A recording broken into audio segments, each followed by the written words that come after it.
귀신 들린 여종을 귀신을 쫓아내어 주었다고 해서 그 여종을 통해서 돈을 벌던 사람이 이 바울과 실라를 고소해서 감옥에 들어가게 되었습니다. 이유 없이 모함해서, 그리고 매를 심히 쳤다는 거 보니까 옛날에 그 로마 시대 때 매는 채찍이 세 가닥 되어 있어서 끝에 이게 뼈조각이 있어서 때려치면 이 살점이 뜯어져 나오는 그런 매를 심히 맞고 밤이 되었습니다. 얻어맞고 그 다음에 밤이 되면 외롭기도 하고 아픔이 점점 밀려오기도 하고 어려움이 점점 다가오는 그런 상황 속에 있었습니다.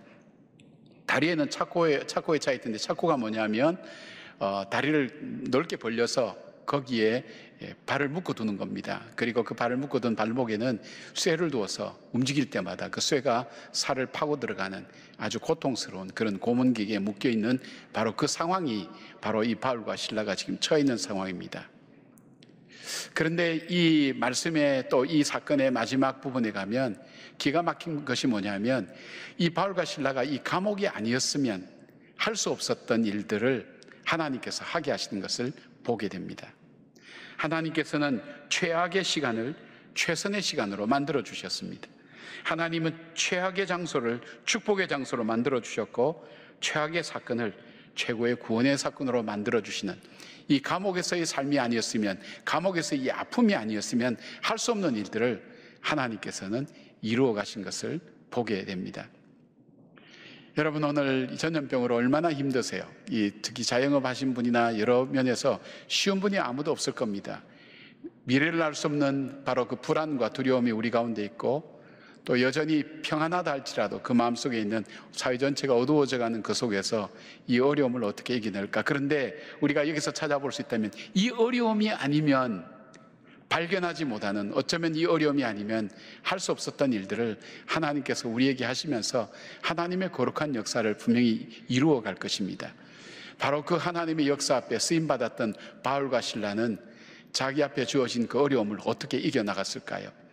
여러분이 이 시대를, 이 어려움을 이겨나가는 지혜와 원리들을 바로 바울과 실라를 통해서 함께 배울 수 있고 여러분 삶에 적용할 수 있었으면 좋겠습니다. 첫 번째로 바울과 실라는 하나님께서 자신들을 인도하고 계심을 믿었습니다. 바울은 1차 전도 여행 때는 하나님께서 별로 간섭하신다는 그런 표현이 별로 없습니다. 그냥 이들이 가는 곳을 성령께서 도와주시고 함께 하시고 역사하시는 그런 사건이라면, 2차 전도 여행 때는 하나님께서 하나하나 간섭하신 것을 여러 번 체험하게 됩니다. 먼저 1차 전도 여행의 마지막 지점인 루스드라와 더베에서 바울은 죽었다고 여겨질 정도로 박해를 받아서 시외에 그 시체를 버려질 정도로 극심한 박해를 받았습니다. 그런데 2차 전도 여행 때 루스드라에 가니까 가장 소중한 동력자인 디모데를 거기서 하나님은 만나게 하셨습니다. 가장 박해를 많이 받아서 자기는 실패했다고 생각했던 그곳에 교회가 세워졌고, 그 다음에 거기에서 자기 뒤를 이어서 복음의 역사를 만들어갈 디모데를 바로 거기서 만나게 된 것입니다. 선교의 열매를 본 거죠. 교회가 세워져 있는 겁니다. 아마 그런 생각을 했을 것입니다. 사람의 생각과 하나님의 생각은 다르구나 하는 생각을 했을 겁니다. 성령의 강력한 인도하심과 능력을 체험했을 것입니다. 16장 6절에 보니까 성령이 아시아에서 말씀을 전하지 못하게 하시거늘 그들이 블루기아와 갈라디아 땅으로 다녀가, 첫 번째 바울의 계획의 좌절입니다. 자기가 계획했던 대로 성령께서 허락지 않습니다. 7절 보니까 무시아 앞에 이르러 비두니아로 가고자 애쓰되 예수의 영이 허락지 아니하시는지라, 두 번째 계획의 좌절입니다. 8절에 보니까 밤에 환상이 바울에게 보이니 마게도냐 사람 하나가 서서 그에게 청하여 이르되 마게도냐로 건너와서 우리를 도우라 하거늘, 세 번째 좌절입니다. 자기는 소아시아 지방을 돌면서 자기가 지난번 선교했던 곳에 다시 한번 돌아보면서 복음을 전하겠다고 그 사람을 격려하겠다고 했는데, 성령께서는 강력하게 역사하셔서 하는 일마다 막으시고 그러면서 그로 하여금 복음이 유럽으로 가도록 하나님 인도하셨고, 그리고 유럽의 첫 성인 관문인 바로 이 빌립보까지 오게 했던 것입니다. 성령님께서는 아무도 알아주는 사람 없고 환영해 준 사람 없는 바로 이 빌립보에 성령님의 인도하심 따라 왔는데, 여기서 무엇을 해야 될지 알지 못했습니다. 그런데 하나님께서는 여기에 자주당사 루디아를 준비시켜 주셔서 그를 예수 믿게 하고 자기 집에 초청함으로써 유럽 최초의 신자가 되었고 유럽 최초의 교회가 바로 루디아 집에서 시작되게 만들었습니다. 또한 성령님은 이 귀신 들린 여종도 만나게 했습니다. 하도 괴롭게 하니까 귀신 들린 여종에 귀신을 내어 쫓아보내니까 그 일로 인해서 감옥에 들어와서 앉아있으니까 얼마나 고통스럽고 힘들고 억울한 일이겠습니까? 정말 한 사람을 살렸는데 그것 때문에 모함을 받아서 심히 매를 맞고 아파서 고통과 괴로움 중에 있는데, 그런데 생각을 해보니까 지금까지 자기의 삶에 생각해 보니까 하나님께서 하나하나 인도해 오셨다는 것을 그가 체험할 수 있었습니다.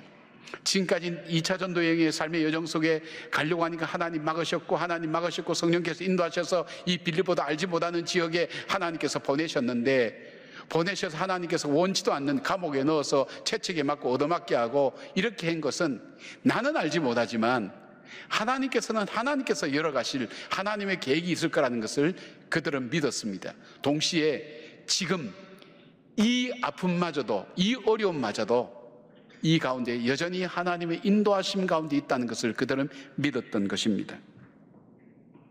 로마서 그래서 8장 28절 바울은 이렇게 말씀합니다. 우리가 알거니와 하나님을 사랑하는 자 곧 그의 뜻대로 부르심을 입은 자들에게는 모든 것이 합력하여 선을 이루느니라 하는 믿음의 확신을 갖게 된 이유도 아마 그런 이유일 것입니다.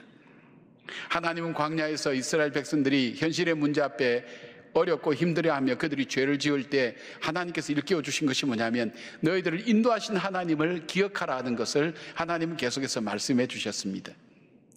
오늘 우리의 삶에 적용해 보면 여러분이 힘들고 앞길이 캄캄하고 막혔다고 생각할 때에 여러분이 그 어렵고 힘든 것만 바라보는 것이 아니라 과거에 살아왔던 내 삶을 보면 하나님의 어떤 손이 내 삶을 움직여 여기까지 왔다고 여러분 고백하는 분들이 적지 않을 겁니다.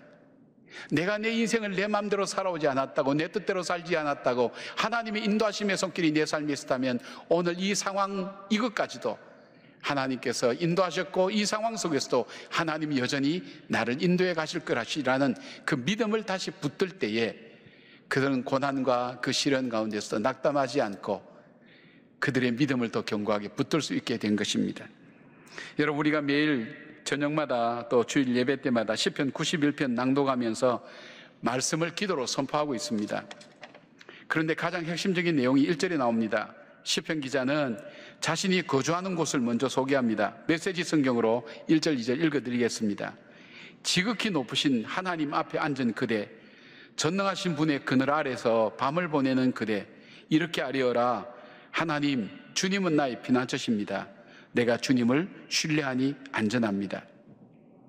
이것은 뭐냐면 지금 내 삶이 어디에 있는가를 살펴보라는 거예요. 내 삶이, 우리가 성경에 보면 지존자의 은밀한 곳에 거주한다 그랬어요. 정말 하나님이 가장 귀하게 여기고 지극히 존귀한 자의 그 앞에 내 인생이 있다는 거예요. 그리고 전능하신 그 하나님의 그늘 아래에 내 인생이 머물러 있다는 거예요. 그러니까 내가 하나님을 향해서 외칠 수 있는 것이 뭐냐면, 그러니까 주님은 나의 피난처 되십니다. 주님은 나의 요새 되십니다. 나의 반석입니다. 내가 의뢰할 만한, 뭐든지 의뢰할 만한 분이 바로 주님이십니다. 이 고백이 나올 수 있는 겁니다. 이 말씀이 내 마음의 말씀이 될 때, 이 말씀을 통해서 지금도 내 삶을 인도하신 주님, 지금 이 상황 속에도 나의 삶은 지존자의 은밀한 곳에 거하고 전능자의 그늘 아래 거하는 그 인생이기 때문에 주님께서 나의 어려울 때 피난처가 되시고 나의 목자가 되어주시고 나의 요새가 되어주시고 반석이 되어주시고 내가 의뢰하고 내가 간구할 만한 하나님이라는 그 믿음의 선포가 바로 여기서 나오는 것입니다. 사랑하는 여러분, 여러분이 앞이 막히고 캄캄할 때 지난날 도우신 하나님을 묵상해 보십시오. 그리고 지금 내가 어디에 거하고 있는지를 다시 묵상해 보십시오. 그리고 여러분이 기도할 때마다 잘 인용하는 에베네셀, 여기까지 도우신 하나님, 여기까지 도우신 그 하나님을 다시 찾아보십시오. 묵상해 보십시오. 그렇다면 이 어려움 가운데도 전능하신 하나님의 인도함 가운데 있다는 그 믿음이 우리 마음속에 들어오기 시작할 때 우리는 흔들림이 없습니다. 바로 이 어려움을 이겨낼 수 있는 믿음의 용기가 생기고 이 어려움 가운데서 주님 말씀 붙들고 승리해 나가는 믿음의 걸음을 걸어갈 수 있게 됩니다. 바로 하나님께서 지금 이 시간도 여러분과 함께 하시고 여러분과 동행하신다는 사실을 다시 견고하게 다시 붙들면서 믿음의 반석에 굳건하게 서기를 주의 이름으로 축복합니다. 두 번째로 바울과 실라는 감옥에서 고통 중에 하나님을 생각했습니다. 사람이 어려움과 고통을 당하면 육체와 마음과 생각이 그 고통에 묶여버립니다. 다른 것을 생각하지 못합니다. 바울과 실라가 매맞고 감옥에 갇힌 이유는 말씀드린 것처럼 귀신 들려서 점치며 주인의 본을 덜어주는 이 여자 종을 귀신으로부터 자유케 해주었다는 것입니다. 귀신 들린 여종을 통해 점을 치고 돈을 벌었던 주인이 자기 이익이 끊어진 것을 알고 바울과 실라를 모함하여서 감옥에 들어왔습니다. 정말 복음을 전하다가 그들은 감옥에 들어와서 매를 맞고 있는 그 상황 속에 되었습니다. 얼마나 답답하고 안타깝겠습니까? 그런데 뜻밖의 여기 본문은 이런 말씀이 있습니다. 바울과 실라는 하나님께 기도하고 참여하였다. 그들이 감옥에 갇혀서 어두운 밤에 그들이 상처가 아프고 고통스러운 그 순간에 하나님께 참여하고 그들이 기도했다고 말씀합니다. 기도라는 이 단어는 원어를 살펴보면 이 기도의 내용이 뭐냐면 탄식과 안타까움에 대한 기도가 아니라 감사의 기도라는 겁니다. 감사의 기도. 그 다음에 여기 찬미는 자기의 상황이나 자기가 겪는 일이 어떤 탄식이나 안타까움을 담아서 하는 것이 아니라 바로 이 찬미는 하나님의 하나님 되심을 묵상하는 데서 나오는 하나님을 향한 찬미라는 것입니다. 이 환난 중에도 자기들의 상황을 주장하시고 그리고 자기들의 삶을 인도하시며 전지전능하신 그 하나님이 나와 함께 계신다는 그 하나님을 생각할 때에 바로 그들 속에 터져나온 것이 뭐냐면 고통의 신음이 아니라 그 가운데서 하나님께 대한 감사의 기도, 그리고 그 하나님에 대한 하나님의 그 전지전능하신 그리고 나를 구속하시고 인도하신 그 하나님에 대한 감사의 찬양이 그들 입술 속에 나올 수 있게 된 것입니다. 자, 여기에 생각을 하되 다른 생각을 하는 사람이 본문에 한 사람 나옵니다. 바로 이 간수의 생각입니다. 27절 보니까 간수가 자다가 깨어 옥문들이 열린 것을 보고 죄수들이 도망한 줄 생각하고 칼을 빼어 자기라고 하거늘 그랬어요. 이 간수는 지금 무엇을 생각했습니까? 그 생각은 뭡니까? 지금 벌어진 상황에 대해서 자신들이 이해하지 못하고 감당하지 못할 일을 돌아보면서 생각했습니다. 죄수들을 놓친 간수들은 죄수들로부터 뇌물을 받거나 공모했다고 여겨져서 간수들은 대체로 사형을 다 당했습니다. 그러니까 고문을 당하고 사형을 당하는 자기 신세를 생각하고 이 상황을 생각할 때 그는 죽음을 생각했어요. 자, 어떤 생각을 하니까 기도에 찬미가 나오고 어떤 생각을 하니까 죽을 생각을 하게 됩니까? 어떤 생각이었습니까? 바울과 실라는 신실하신 하나님과 자기를 구원해 주신 하나님의 은혜를 생각했습니다. 반면에 간수는 자기 앞에 벌어진 감당할 수 없는 일과 그 일로 고문당하고 죽게 될 일을 생각할 때 죽음을 생각하고 선택하게 된 겁니다. 여러분, 우리가 어떤 일을 만났을 때 기도와 찬미가 나오는 생각이 있고 죽고 싶은 마음이 들어가는 생각이 있습니다. 바로 하나님을 바라보고 묵상할 때 소망이 하나님으로부터 옵니다. 현실을 이길 힘이 하나님으로부터 옵니다. 그래서 두려워하지 않고 고통 중에도 기도하고 찬미하게 되는 것입니다. 나 같은 죄인을 구속해 주시고 하나님의 자녀 삼아 주신 그 은혜에 감사하며 그 하나님의 크고 놀라운 사랑 앞에 찬미와 영광을 올려드리게 되는 것입니다. 그러나 자기 현실과 환경을 돌아보면 죽을 생각밖에 안 나는 것입니다. 여러분 중에 죽을 생각하시는 분 계시나요? 왜 죽을 생각하실까요? 여러분 현실을 보기 때문에 그렇습니다. 힘든 일을 보기 때문에 그렇습니다. 고통을 바라보기 때문에 그렇습니다. 생각을 해도 무슨 생각이냐? 하나님 생각을 하십시오. 그 하나님이 나의 도움 되셨고 나의 인도자 되셨고 그 하나님은 전지전능한 하나님이시며 나 같은 죄인을 구원하여서 하나님의 자녀 삼으셨다는 이 크고 놀라운 하나님의 은혜 앞에, 그래서 사도 바울은 그 일평생 하나님의 은혜라는 것을 빠뜨리지 않았습니다. 내가 하나님 은혜로 살아가고 있다고, 이 고난 중에도 이 어려움 중에도 나 같은 것을 구원하셔서 하나님의 자녀로 삼아주시고 참 소망을 주신 하나님 은혜로 살아가고 있다는 그 은혜가 내 속에 넘치게 될 때에 고난을 이기고 슬픔을 이기고 절망을 이길 수 있는 기쁨의 찬양이 우리 입술 속에 나온다는 것입니다. 그래서 우리가 은혜를 받아야 됩니다. 은혜를.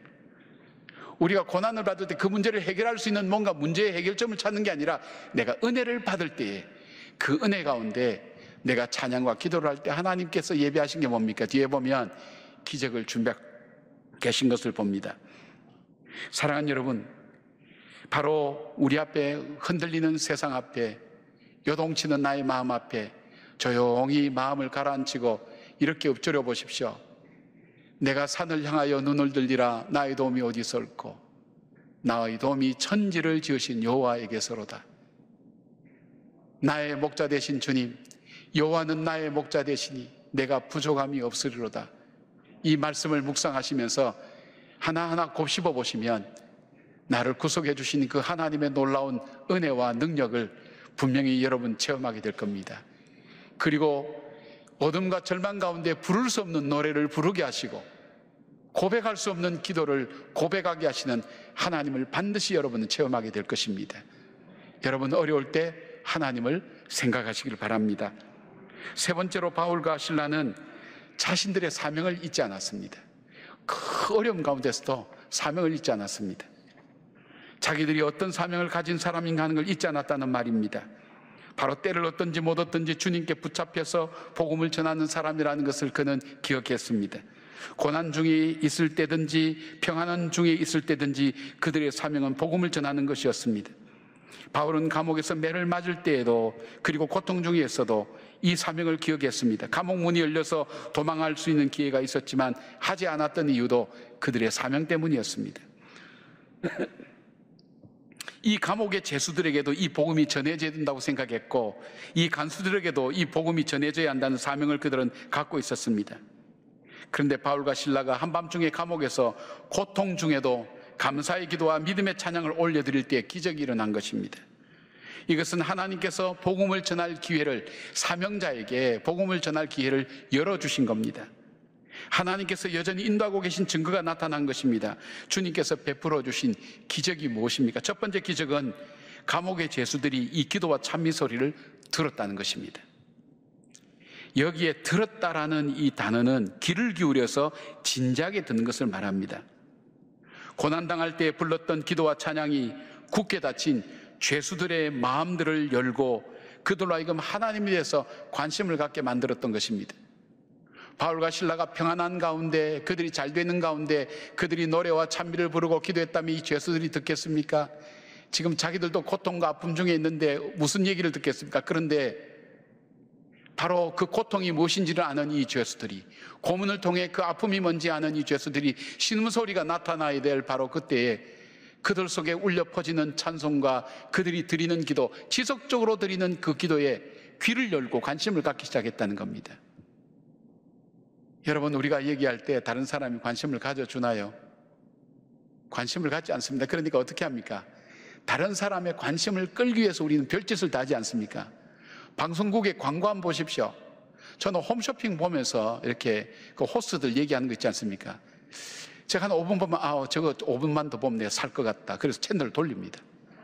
얼마나 잘하는지 모르겠어요. 그 사람들 예수 믿는 사람 돼서 복음 전도자로 쓰면 정말 예수 믿는 사람 막 늘어날 것 같아요. 밥을 먹어도 자기들 그렇게 맛있게 먹는 거 처음 봤어요. 가짜인 줄 아는데도 속는다니까요. 관심을 끄는 거예요. 여러분, 이 죄수들, 그 사람들은 자기 아픔 때문에 남 이야기를 들을 시간이 없어요. 그러나 그들이 귀를 열고 마음을 열었다는 것은 기적입니다. 죄수들이 귀를 열고 이 복음을 들었다는 것을 알 수 있습니다. 두 번째 기적은 이 기도와 찬미로 큰 지진이 일어나고 옥문이 열리고 죄수들이 묵고 있던 것이 다 풀려졌습니다. 하나님의 기적입니다. 그러나 이것이 기적이 아니라 바울과 실라는 자유로운 몸이 되었지만 감옥을 나가지 않았습니다. 간수를 향한 복음의 마음입니다. 자신을 고문하고 가두어뒀던 간수였지만 그에게 이 복음을 전한 것입니다. 이 간수가 놀랐습니다. 이 옥문이 열렸으니까 죄수들이 다 도망갔겠다 생각했는데, 그래서 자결 하려고 했는데 그 죄수들이 도망가고 있지 않으니까 얼마나 놀라지 않을 수 없겠습니까? 그리고 죄수가 간수에게 가서 우리가 어떻게 해야 살 수 있습니까? 이렇게 물어봐야 되는데 간수가 죄수한테 와서 묻습니다. 선생들이요, 내가 어떻게 해야 구원을 받을 수 있겠습니까? 그때 사도 바울이 외칩니다. 주 예수를 믿으라. 그리하면 너와 내 집이 구원함을 받으라. 유명한 말씀 아닙니까? 근데 바울이 간수에게 가서 지금 밤이니까 죄수들 다 자니까 조용히 얘기하겠습니다. 주 예수를 믿으라. 그리하면 너와 내 집이 구원을 얻으라. 이렇게 얘기했을까요? 아닐 겁니다. 감옥에 크게 외쳐서 주 예수를 믿으라. 그리하면 너와 내 집이 구원을 받을 것이다는 이 말씀, 구원의 초청의 말씀을 죄수들도 함께 듣고 간수들도 함께 듣고 모르긴 해도 이 죄수들 중에도 이 복음의 말씀을 받아들이고 구원을 받은 죄수들이 많을 거라고 저는 생각합니다.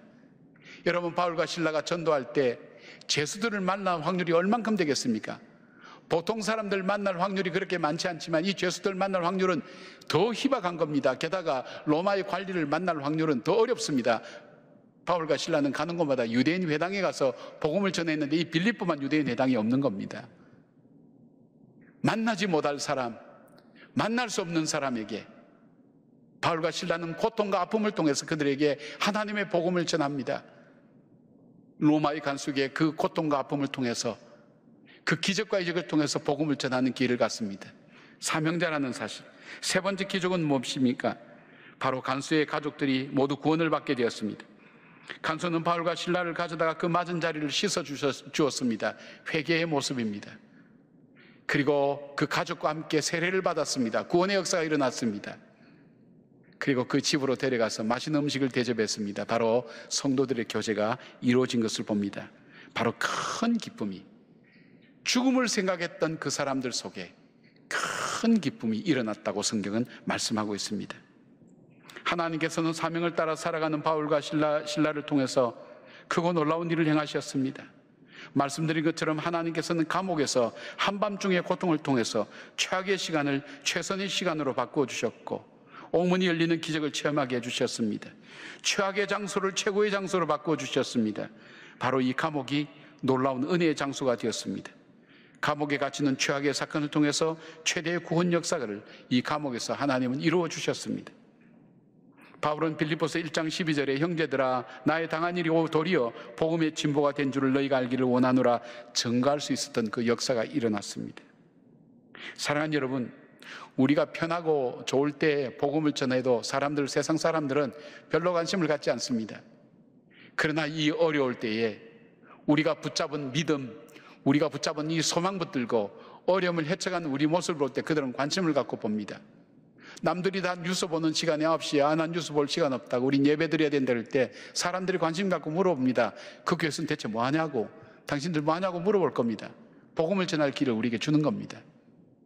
우리가 믿음의 반석에 굳게 서서 하나님을 의지하고 그리고 그 믿음으로 담대하게 나갈 때 주님은 내 속에 절망과 어두움이 가득한 이 세상 속에 나로 하여금 부를 수 없는 찬송을 이 밤중에 부르게 하시고 드릴 수 없는 감사의 기도를 드리게 하시는 분이 바로 하나님이시라는 것을 알게 됩니다.